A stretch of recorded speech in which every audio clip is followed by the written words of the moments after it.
Do you know who's going to Brussels for the product launch? Barry and Susan, I think. Barry needs to stay here to prepare next year's budget. William told me Charlie would be going. Oh, now I remember. It's Susan who has to prepare the budget, so it must be Barry he'll accompany. Did you hear we didn't get the Comtel contract? I don't believe it. What on earth happened? They told us that the costing of the factory construction was too expensive. I suppose Harbin Industries won it, did they? Yes. They were willing to guarantee that the factory would be built in Egypt, and that swung the deal.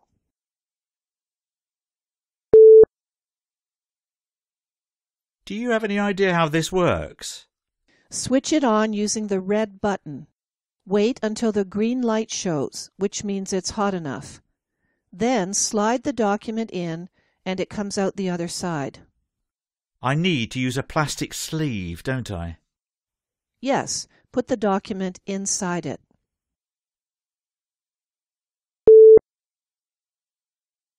Tomorrow is Monday the 4th, isn't it? That's the deadline for the Spain project. We'll never get it finished in time. What are you worried about? The deadline isn't until Friday. That's the 8th. Steve, what are you talking about? Didn't you get the memo changing the deadline? I thought we were going to cancel the project, and instead we have to get it done by tomorrow. There's too much to do still. The sales projection, wages, overheads, and somebody has to write the proposal. Look, I spoke to Mr. Gonzalez yesterday, and he said it would be fine to wait until the end of the week. We've got nearly a week.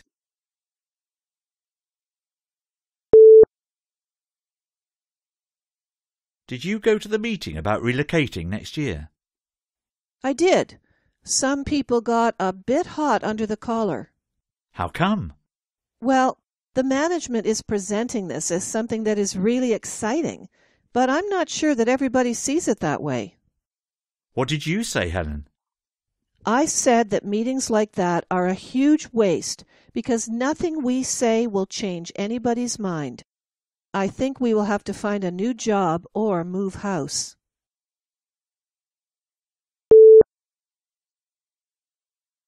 I'm looking for the file we were working on last week. You know, the Woodward contract. It should be in the folder Germany.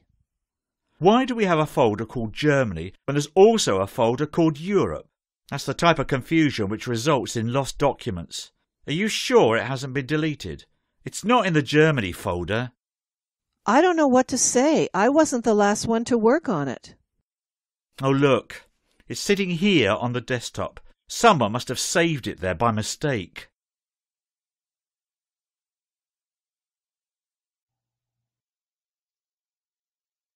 Tonight on Science Tonight, we're joined by Professor Hilary Twain, who works at Yale University and also participates in research on various SETI-related programs for NASA and private organizations. First, Professor, you have to tell us exactly what SETI is, as I feel there's a lot of confusion out there. Thanks, Mike. It's a pleasure to be here, and above all, to be given this chance to explain to your listeners what my work is about, and more importantly, what it is not about. Many of you will know that SETI stands for the Search for Extraterrestrial Intelligence, but it doesn't mean we are standing out in our backyards looking for flying saucers in the sky.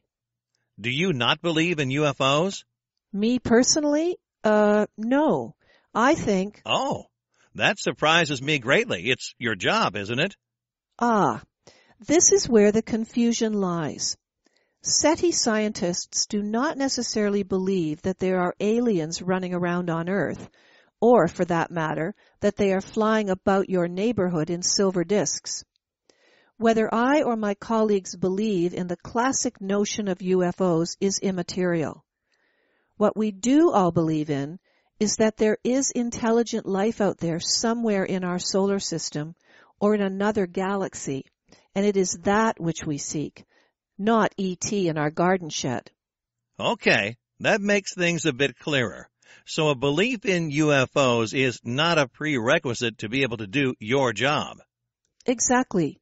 We all believe these intelligent civilizations exist, but not all of us believe they have placed a foot on our planet.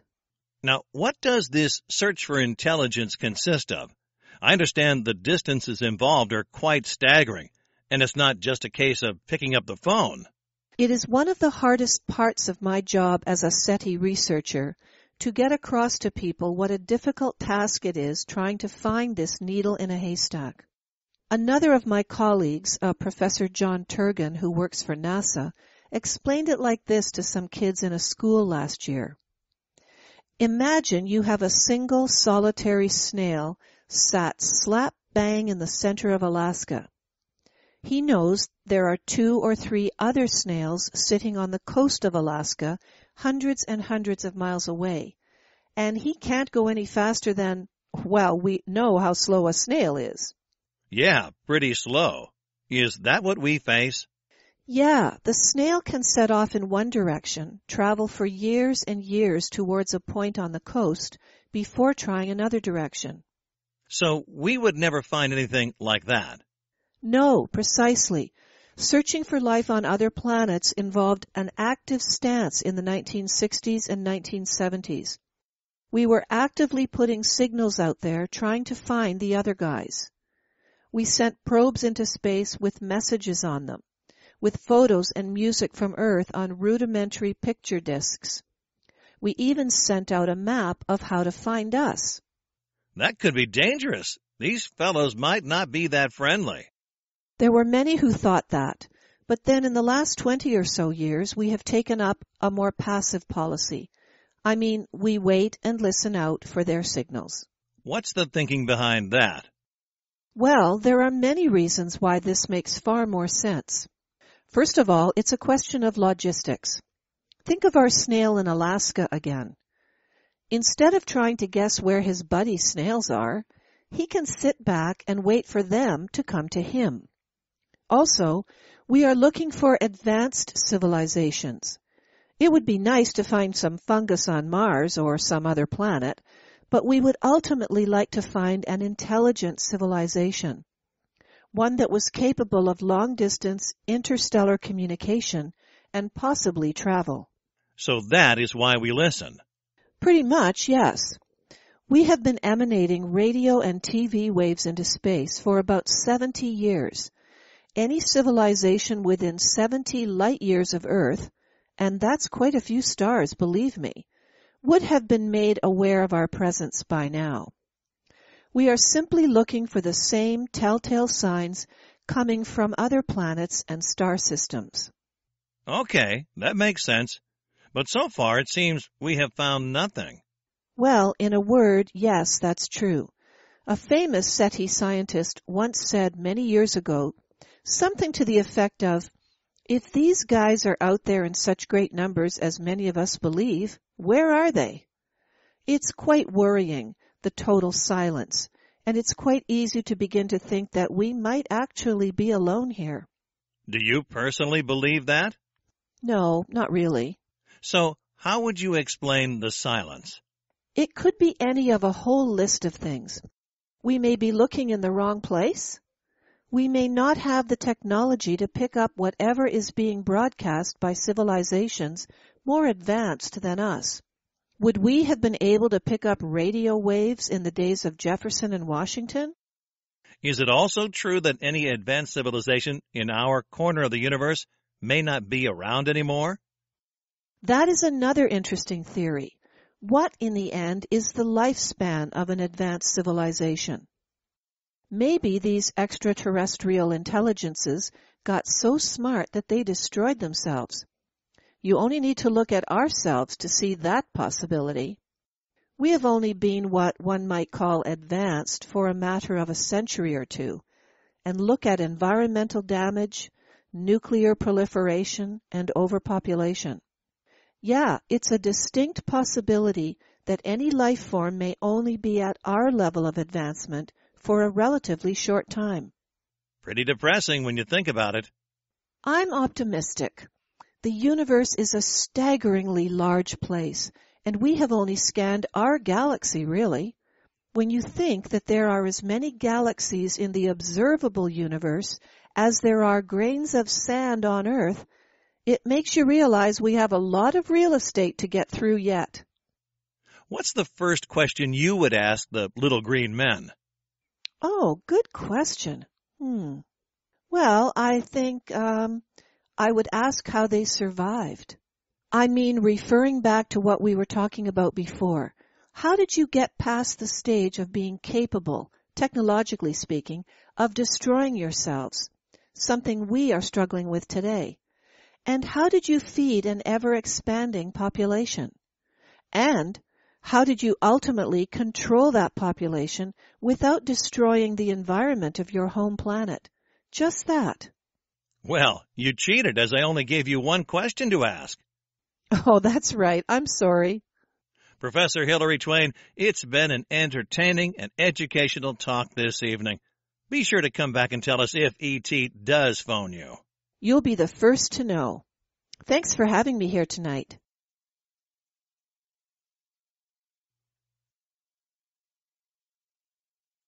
Today on Business Bulletin, we will be speaking to Dan Johnson-Smith, who runs Animal Appetite. Now, this company, well, Dan, welcome to the show. Why don't you explain to our listeners exactly what it is you do? Hi, Janice.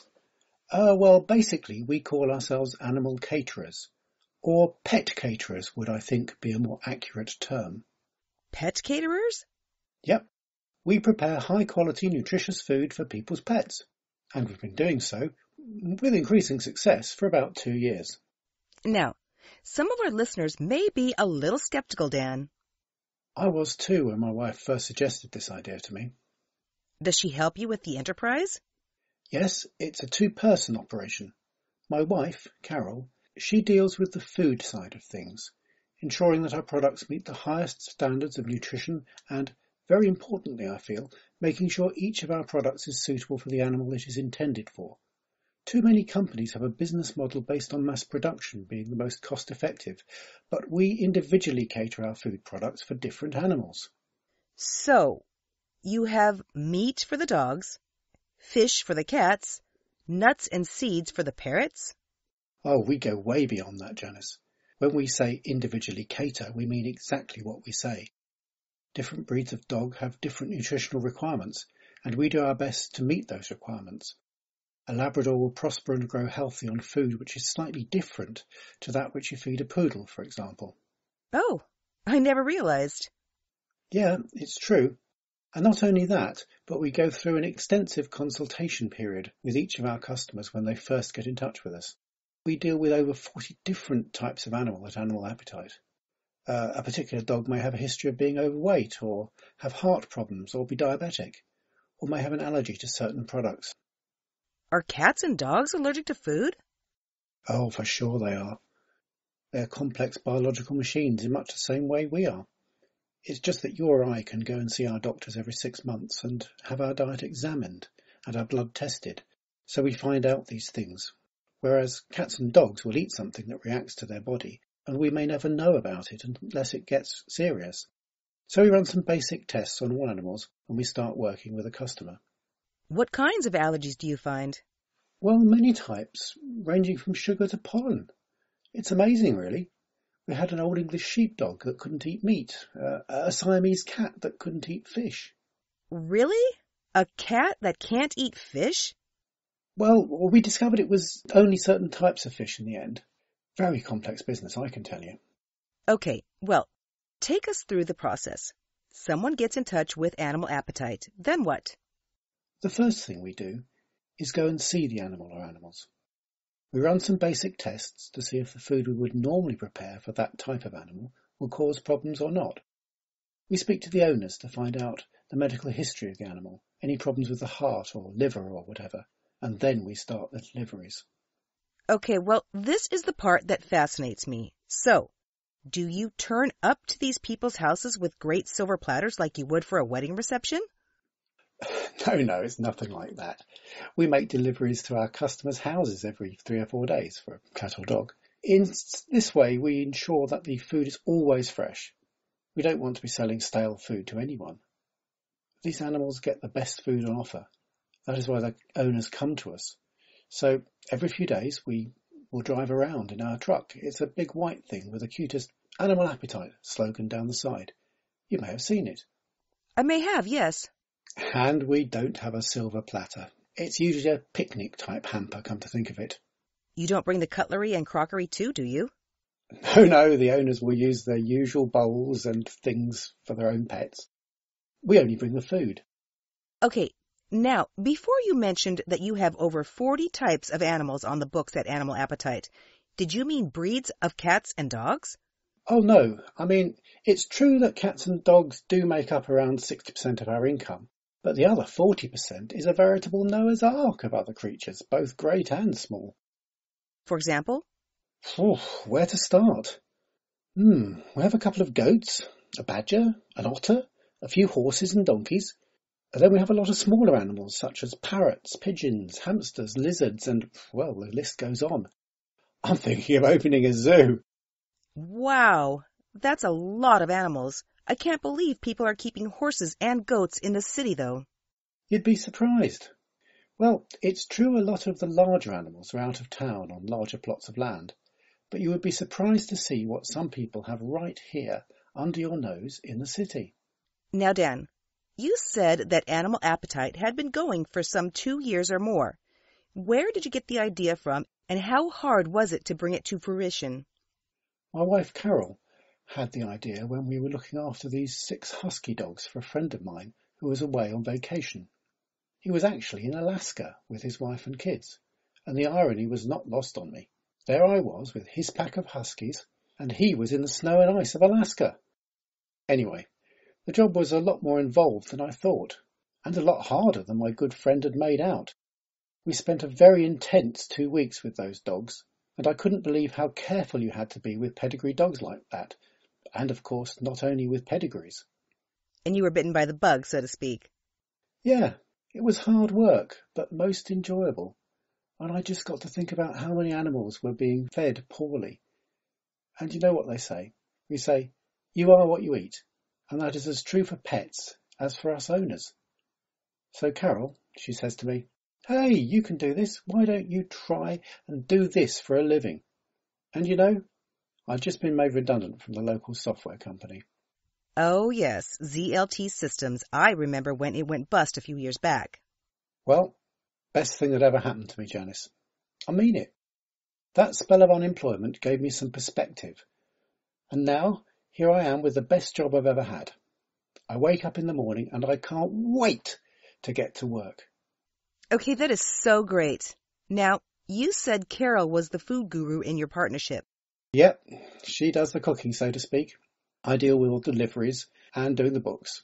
I'm the accountant and the delivery boy. If we go to jail for tax evasion, that'll be down to me. And the name of your business? I love it, Animal Appetite. Was that you or Carol who thought of that? Oh, neither.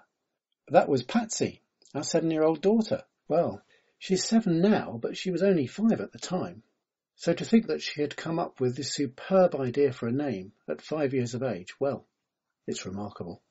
We were coming to our wits' end thinking up a name, I can tell you. Dan Johnson Smith, founder of Animal Appetite and self-proclaimed tax expert. Thank you so much for coming on the show this afternoon. It's been great talking to you and your listeners.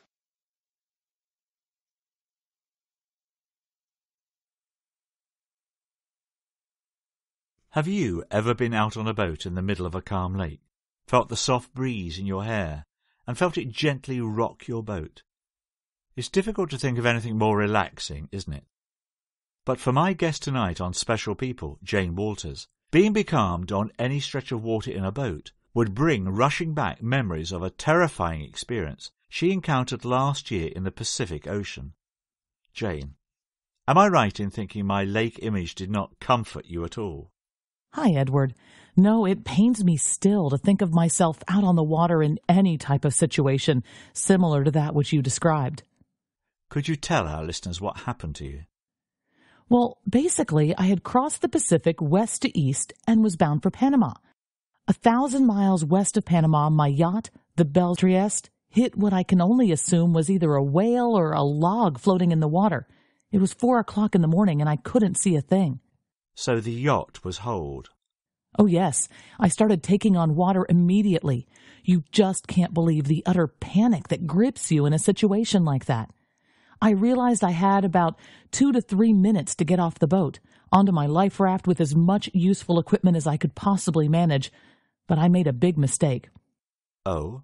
I threw into the lifeboat a few extra supplies on top of what was always stored there. You know, the lifeboat is there already stocked up as a time saver. I threw in a few extra things, but I forgot the most important thing, which was my GPS device. Now, could you explain what GPS is for our listeners, Jane? Yeah, sure. Now, GPS stands for Global Positioning System. It uses a network of satellites in orbit around the Earth to pinpoint the exact position of everybody who has a GPS set. Down to a couple of meters, it can know where you are. So it's obviously a really useful tool for people such as sailors, trekkers, and the like, if you have it with you. I would have thought there would have been a device with GPS in the life raft.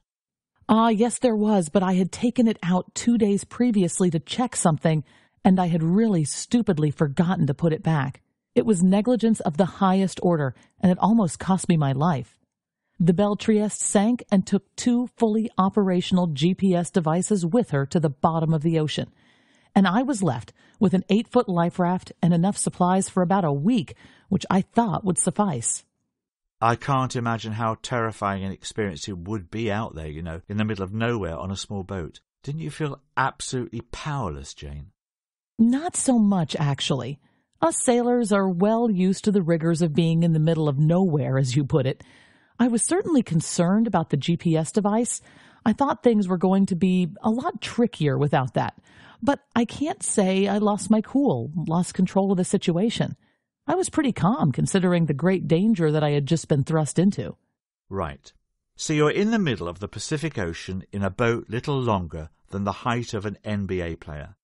I heard you talk earlier, before we came on air, about the rather unfortunate fact, that you had sunk your yacht in the worst possible place in the ocean. I mean, for me, believe me, anywhere further than 50 yards from the beach is the worst possible place. But I mean, you're a sailor with, 10, 20 years experience? And yet you knew you'd been dealt an unlucky hand. I was slap bang in the middle of a huge area of ocean known as the doldrums. Sounds pretty depressing. Well, exactly. That's where we get the expression from, you know, to be in the doldrums. It's a vast expanse of sea around the equator where all the Earth's winds sort of cancel each other out, and you can have day upon day of dead calm. The sea resembles a mirror, and it can rain continuously for days, too. It's a very depressing, draining place to be in. Sailors need wind, and if that precious resource is suddenly cut off, you're left feeling totally powerless, becalmed in a frustrating situation you can't do anything about. So that heightened the danger for you, I take it? Well, yes. I knew there were some shipping routes, some cargo shipping lanes way to the north of where I was, but we're talking some 120 miles, which I admit doesn't sound too far, but I was on the oceanic equivalent of a mill pond, and I wasn't about to paddle 120 miles in the 7 days for which I had supplies. But of course, I had to.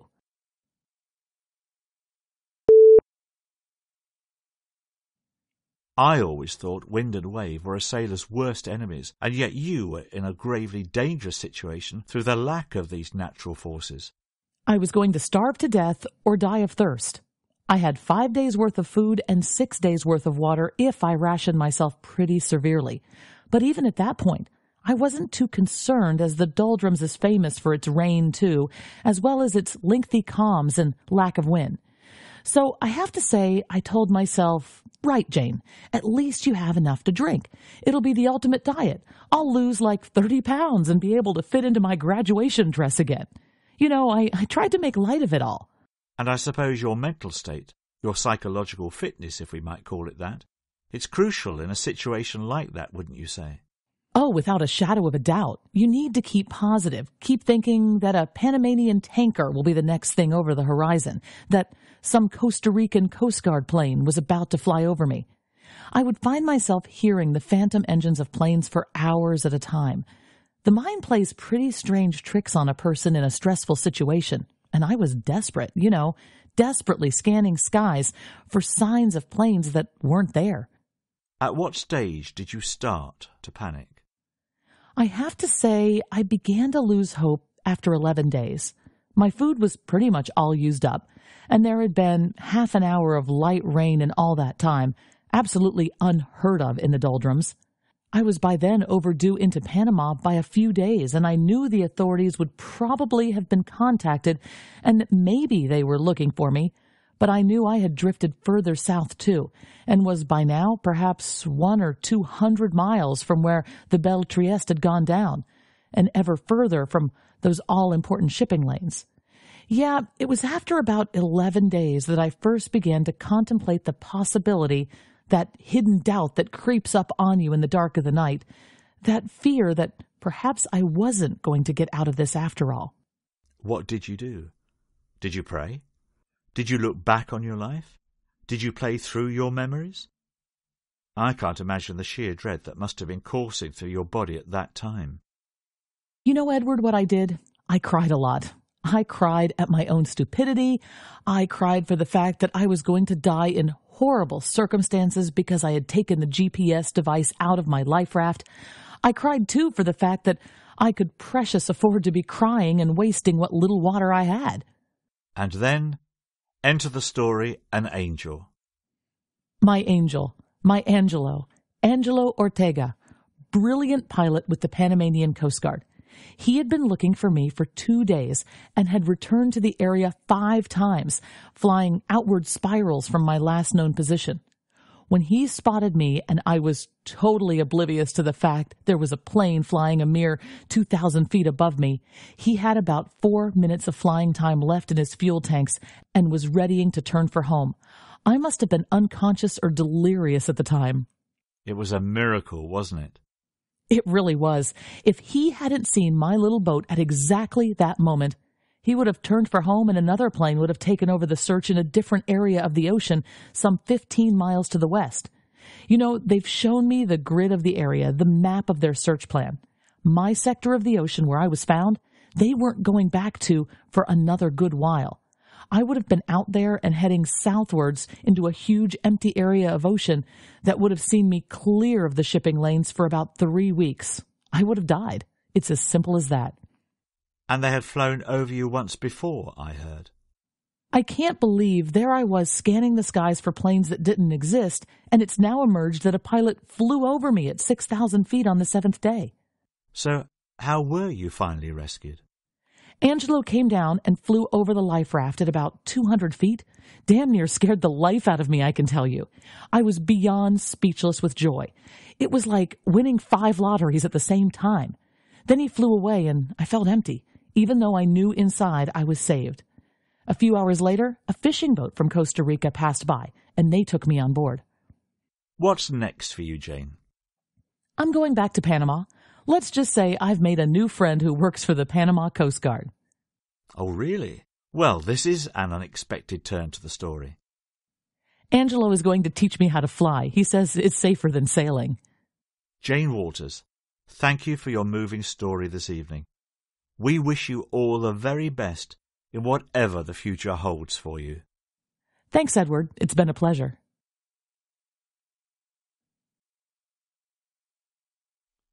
Good evening. My name is Jenny Fowler, and I would like to welcome all our listeners to Net News, your weekly program dealing with all matters online.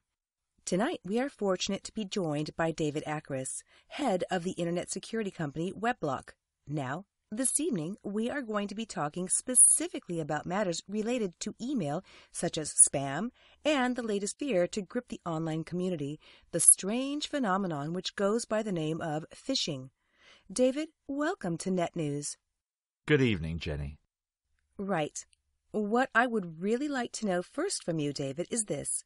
How on earth can I reduce the amount of spam mail I find every morning in my inbox? I think things are getting absolutely ridiculous. I mean, this morning there must have been about 30 to 40 emails covering everything from having won the lottery to purchasing things I would rather not mention on this show. What can a normal email user such as myself do to combat this ever-growing problem? Now, there are a couple of strategies that we can employ to reduce this admittedly annoying problem. First of all, you have to be really guarded about where you leave your email address. Of course, you give it to all your friends, and you give it to contacts you have through your workplace, although I would also add as a strong recommendation that you have separate personal and work email accounts. But what you must not do is to navigate around the internet leaving your email address for everyone and his brother to find, because believe me, there is no shortage of unscrupulous individuals out there who will harvest your email address among the thousands of others, either for their own personal gain or to sell to third parties. Wow, I didn't realize it was so simple. It's actually worse than that. There are little software programs called spiders that trawl around the internet on their own looking for email addresses. So your email address, left innocently on that cookery message board, doesn't even need to be seen by human eyes to be gathered. If any of your listeners are using what we call throwaway email addresses, provided by companies such as Yahoo or Hotmail, then I would recommend creating a new email account and starting over. That sounds like worthwhile advice, David. You have spoken to us about how we can prevent our email addresses falling into the wrong hands. What can we do to alleviate the spam problem if this has already occurred, beyond creating a new account, which may not be practical for all of our listeners? Is there anything we can do to fight back against the spammers? Sure. There are a variety of handy anti-spam tools out there on the market. Your ISP, that is your Internet Service Provider, will most likely have one of the main anti-spam filters active on all their users' accounts. Tell me about these filters. I think I need to get one.